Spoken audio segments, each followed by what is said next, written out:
All right, ladies, welcome back. I know I've released a few videos, including the birth vlog last week or the week before, and this week is going to be the birth story. So this is going to be the full accounting of that day, now that we have all the information from start to finish with those details all thrown in there. So grab your tea, grab your coffee, grab your soda, whatever you're drinking today, pop in your headphones, maybe fold some laundry. This will just be a good one to listen to so that you can get the full lowdown on what went on that crazy whirlwind of a day. Everything from not even getting to our ECV to losing too much blood to emergency C-sections. Oh my gosh, I feel like a lot happened. So let's jump in.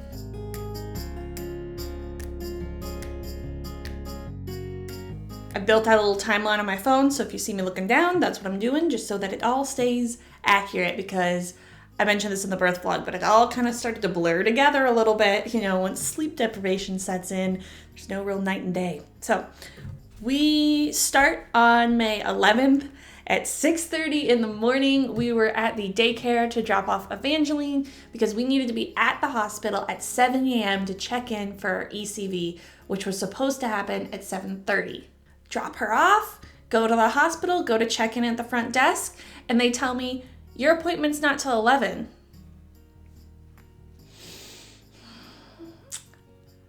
I want it stated for the record that I was hangry. I was very hangry because I'd been told not to eat past midnight, and I'm 37 weeks pregnant and very hungry, and haven't had anything to eat or drink. And so it took all of my willpower to not just yell at this very nice front desk lady and be like, no, here's an email, I'm supposed to be here. It's cool. I don't know if they sensed how rawr I was, and they called up and was like, so there's a person here who looks like she's about to bite my head off that says she's supposed to have a 7 o'clock appointment. Long and short of it was, I was right. We did have an appointment. They got a hold of the person who the nurse that made it. And she's like, yeah, she's supposed to be here. Send her on up. So they sent me on up. No idea where they got the 11 o'clock time appointment from. No idea. Still don't know.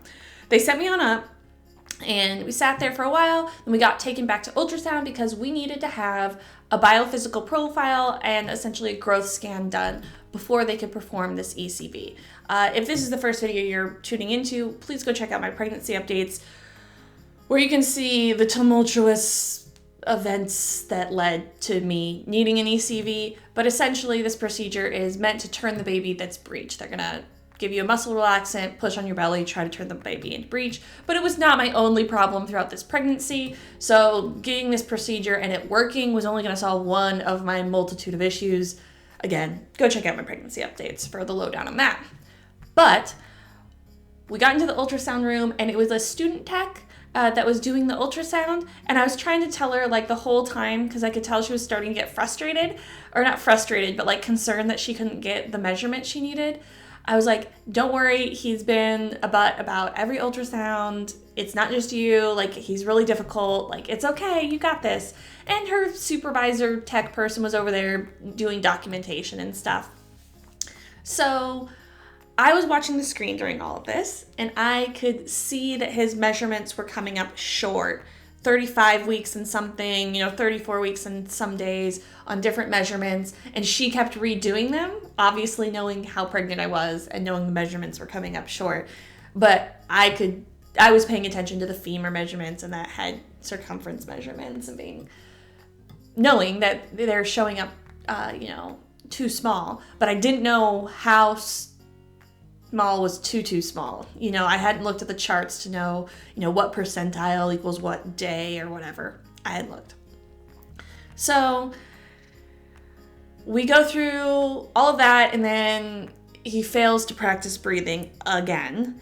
And I was like, yeah, he failed to do this last time. They have me turn, and he doesn't do anything. I'm like, sorry. And he hits the half-hour time limit on that. So they scoots out of the room and leave me and the husband there, and I relay the information to him, hey, he's still measuring behind. I don't know how behind is too behind, but, he failed his biophysical profile. Prob's not great. And then we waited for a long time. We waited for a long time, and he's like, do you think they forgot about us? And I told him, no. I think they're consulting with the doctor, and they're making up a game plan before they come and talk to us again. And sure enough, I was right. The maternal fetal medicine doctor comes in, and she is so sweet, guys. I knew after her first sentence that this was not going to go well, because she was using that, okay, so that tone where it's like, I have a lot of bad news to break to you, and I don't know how you're going to take this. But she started off and she said, so, he failed his biophysical profile, and he's measuring behind. He's about in the 4th percentile, which is, about 5.5 pounds, which is where he was, last time they did the growth measurements. So he's not really growing inside anymore. So I think it's best if, he comes out today. And at this point, I looked at my watch, because that's a normal human reaction. I looked at my watch to see what time it was, because in my mind, I was like, okay, if we have to deliver this baby today, someone's going to need to let Elsa out. Evie's at daycare, so someone's going to need to pick her up. I was already, processing who I needed to text to, take care of the house and the kid and the dog. And that was the first tip off, I think, to the MFM that, what the hell is this lady about? And she's like, okay, so, yeah, he needs to come out today. And that's going to mean a C-section, And I was like, yeah, okay. And I just looked at her and I was like, yeah, okay. She's like, so are you ready to go over now? Oh, she asked me if I had my bags. And I was like, yeah, I brought him, the bags are in the car. She's like, oh, so do you just want to walk over now? I was like, yeah, let's go. And you could tell she was a little taken aback that I was taking it so easy. She's like, oh, okay. I was like, hey, writing's been on the wall on this pregnancy for months now. These growth scans haven't been going well. And yeah, I'm just ready to go, man. I'm real done. We had so many appointments in the last few weeks and so many scans. And I was just like, I'm done. I can be done with this. Done with pregnancy in general, because this has been an S show this whole time, right? I know, my long-term followers are like, yes, you are not a good pregnant person, which, fair enough, kind of on brand for me. My whole channel is about me not being able to, get pregnant, stay pregnant, be pregnant. Anyway, so literally they just walk me over to labor and delivery. I get changed into a hospital gown, they get me an IV started, and they start calling around to see who has time to do this C-section. And my doctor was not available, but someone else from the practice was. I hadn't ever met her, but she came in, introduced herself. Her name is Dr. Rips, and the only reason I mention that is because Rips is not a good last name if you're a doctor. It's like, oh, that's a little scary. But no, she came in and it was funny. She was kind of bickering with the nurses about the time slot and being like, well, I can do this, but you guys can't be late because I got to do this other thing. And I was like, it was a little funny at the time. And let's see. So I got a 12:30 on the schedule for C-section because they were talking about later in the afternoon then. And I was like, please no, please, we'll take the 12:30. Everyone will be on time, I promise. Like I had any say in that. Got that on the schedule, and then that starts the churn of people coming in to prep you. They need to shave you. They need to get your IV started. The anesthesiologist needs to come do their paperwork, make sure you're not allergic to anesthesia, talk to you about what they're going to do. It's just a whole, chain effect of people. We did let my parents know because they had texted me and they're like, please let us know how the ECV goes. And I was like, so about that. We're having a baby today. Sorry about that. little not on the schedule, but let's do it. And then we let Charity, our doula, know. I had actually given her a heads up about the procedure. I texted her when we had it scheduled, just saying, hey, put this on your calendar. She had offered to come, and I said, no, you don't need to come. But just in case it triggers labor, which, to be fair, it did, just not in the way I thought it would. If it triggers labor, I wanted her to know about it and not just get a surprise text. So texted her, and she got to come, and she sat with us for a while, and in between the nurses and people coming in and out, she explained kind of what the general procedure would be and all the steps that would happen, which is helpful for me, but helpful for the husband as well.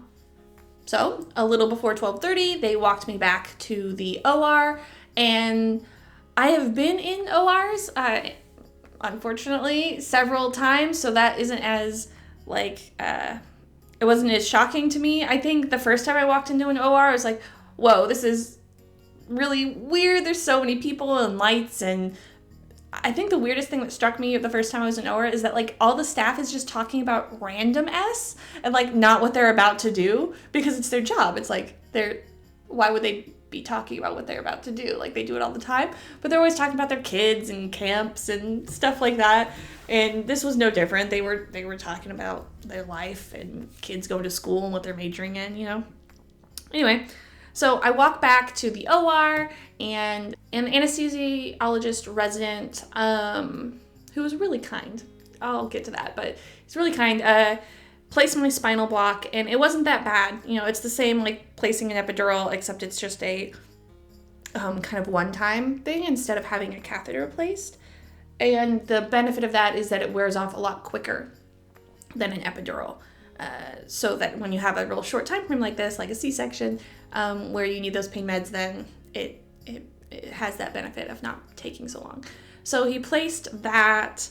It wasn't bad to get it placed at all. I mean, at all. It was just a weird position. You have to crunch over, and your center of gravity is so off. You have to lean on someone else. So it just feels so weird to be so high up and then leaning over. It's please don't drop me.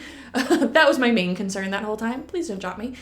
Got that placed. That started to work. My feet went numb. But then they started to test, whether or not I could feel stuff on my belly, and they were pinching, and I was like, ow. And they're like, do you mean pressure? I was like, no, I mean, ow, that hurt.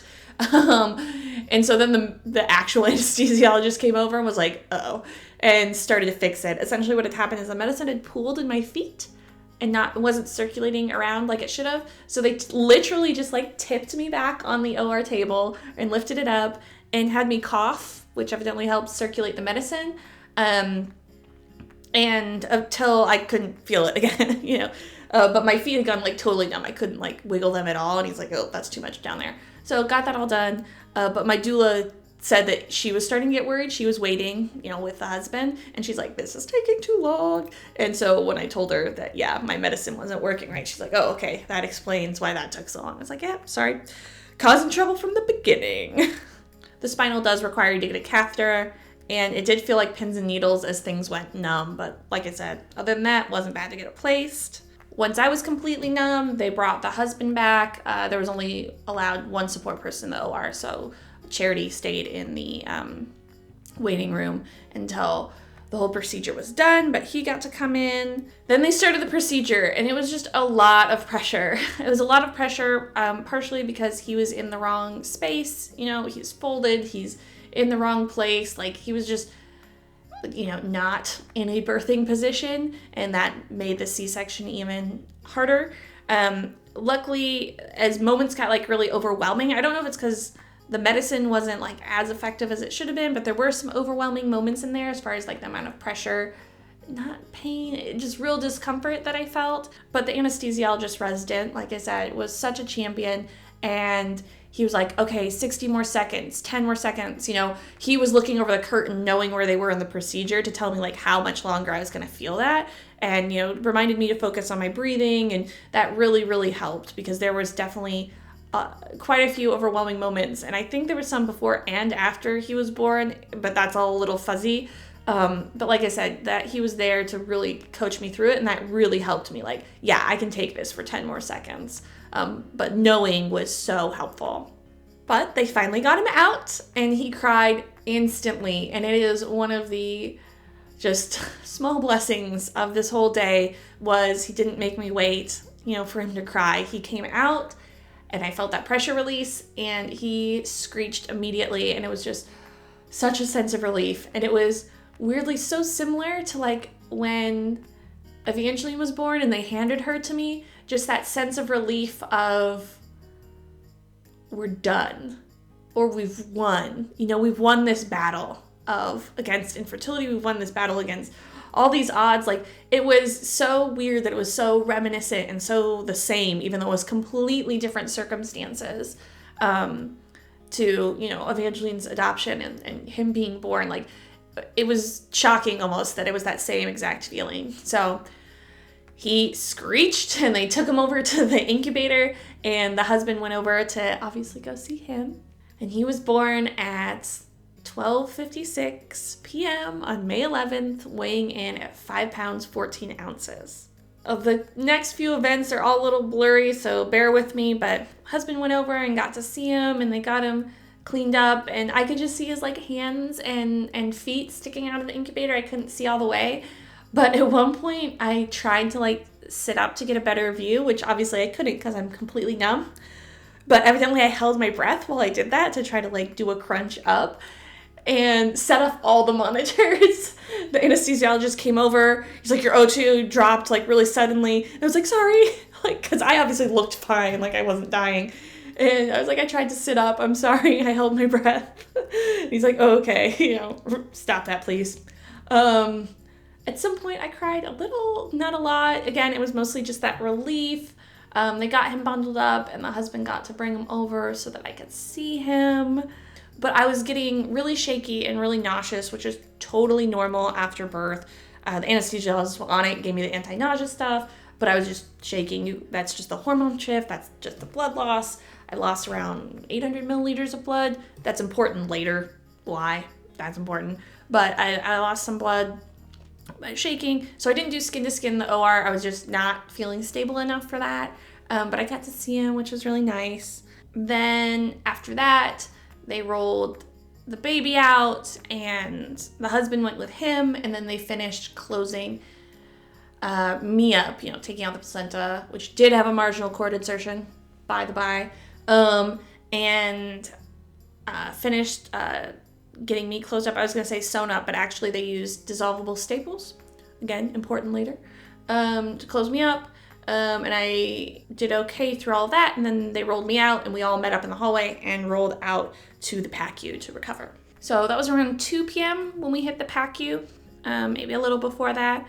And Charity got to come back and take our newborn photos, and they were monitoring just me to see how I was doing. They were monitoring baby's temperature and glucose. Unfortunately, his temperature dipped a little bit, and his glucose barely didn't pass. So we did skin to skin and got his temperature up, but fighting his glucose turned into a 24-hour ordeal. Basically, we waited until I got the feeling back in my legs, which was really quick. And honestly, as soon as that wore off, I felt so good. And I don't mean just so good from the medicine wearing off. I mean so good for not being pregnant. And I'll just state this now. Even post-surgery, postpartum, no sleep, eventually I caught a cold from the hospital. Even with all those things, I felt so much better mentally and physically as soon as I delivered that baby. It really put into light how god-awful I had been feeling during this pregnancy. I think, since it was so gradual as the pregnancy went along, I didn't fully recognize the magnitude of it. But just let that sink in. I just had surgery, I just had a baby, I had a cold, I was in a hospital, and I felt better mentally and physically. And obviously once I got home and recovered, I'm obviously feeling so much better than even that.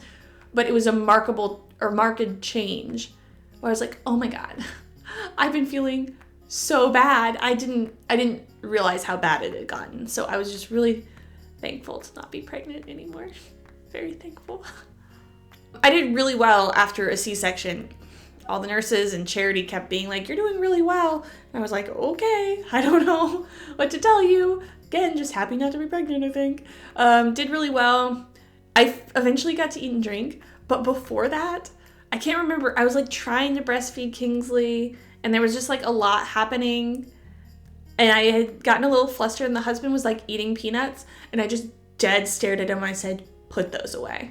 Because I haven't eaten or drank anything all day since, and I was up since 3 a.m. for reasons. Oh, Evangeline randomly had gotten up, like been upset at 3 a.m. So I'd gotten up and dealt with her, but then I'd been like too anxious for the day to go back to sleep. So I was hungry, I was thirsty, and I told them to put the peanuts away. They did let me drink water. I downed so much water, and they let me eat all these.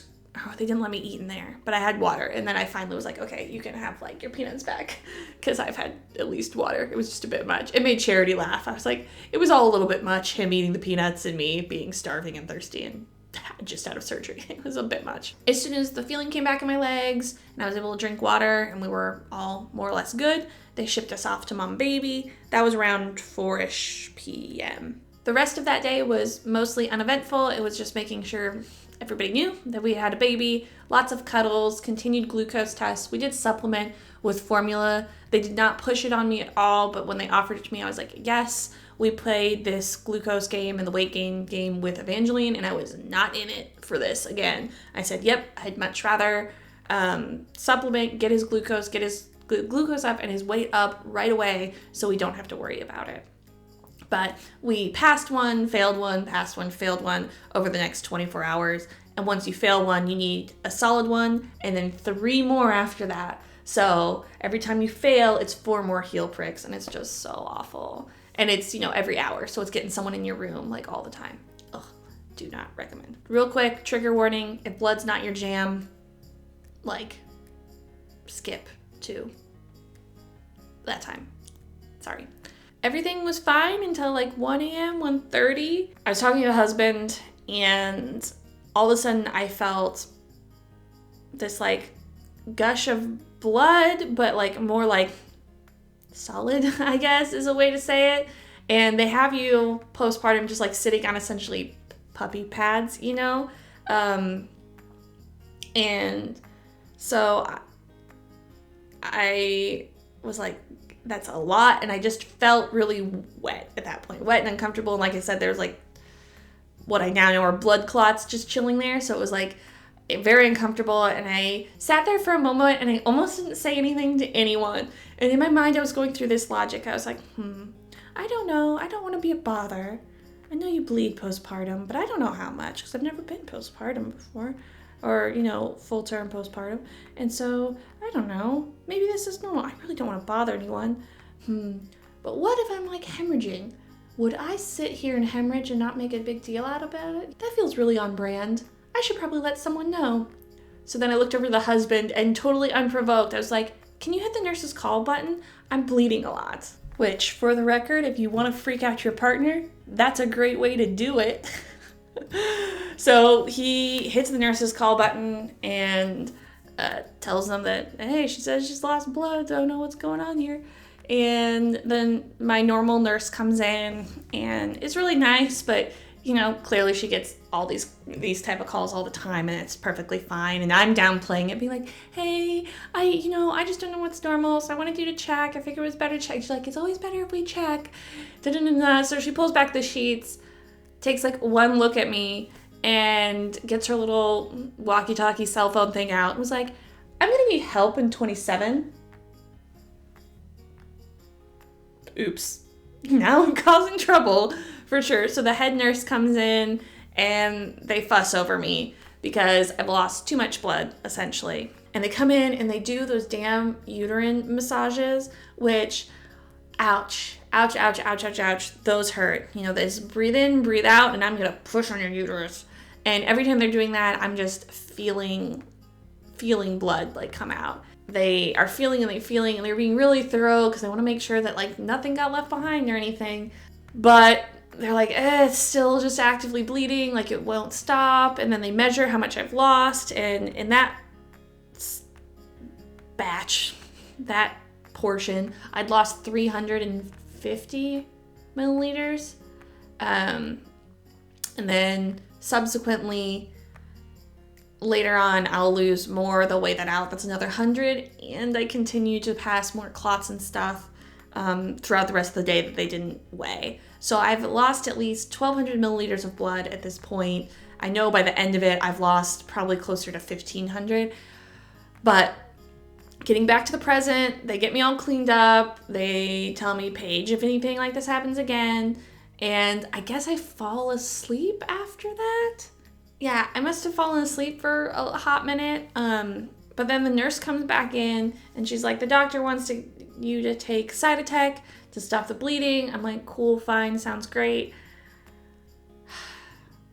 But Cytotec is not an IV medication. It's not an oral medication. So I'm going to let you use your imagination of what entrance that uses. And it sucked. And it's 4 pills. It was just a lot. I was like, this is not a great way to be woken up. This is like the worst way. But whatever, get that, go back to sleep. Like I said, pass more clots, call the nurse again. It's less this time, but you know, she still wants to be careful. And so, since she's already there and everything, she's like, well, do you want to get up and try walking? And I said, yeah, sure, let's do that. Got up, tried walking, successfully, just bled everywhere. It was fun time. But I got to walk, which was nice, and go to the bathroom, and overall was still feeling a lot better. So after that, they were satisfied I wasn't gonna like just totally bleed out on them and let me sleep for a hot minute. In the morning, the new nurse in the morning, she's like, thanks for causing all that drama during the night shift and not during mine. I was like, no problem. Don't mean to be a problem child. Gonna try not to like die on you, you know. And got my catheter out. Once they were satisfied I wasn't gonna bleed out on them, got to walk around some more. Kingsley finally passed all of his glucose tests, so we got to stop those finally. Yay. And we hung out for a while. Oh yeah, I pestered them aggressively because I wanted to take a shower, and so they let me after lunch take a shower. But you also remove your bandage by yourself? I didn't know that. They essentially said it sucks, like the tape sucks to like rip off. So they're like, it's better to get it completely soaked with water, so you might as well go, you know, do it yourself in the shower. And I was like, okay. So I did. Took off the bandage and looked at my incision, which again, the nurses were like, oh, you looked? I was like, who doesn't look?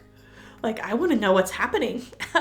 But it was really interesting, actually, to look at the incision, because where I'd been feeling, like, all the pain from the C-section was actually way higher. It was way, you can't see, but it was way higher in my abdomen, and the incision's way down low, like, below your pubic hairline. And so it was actually, like, the muscles, because in a C-section, they pull those muscles apart.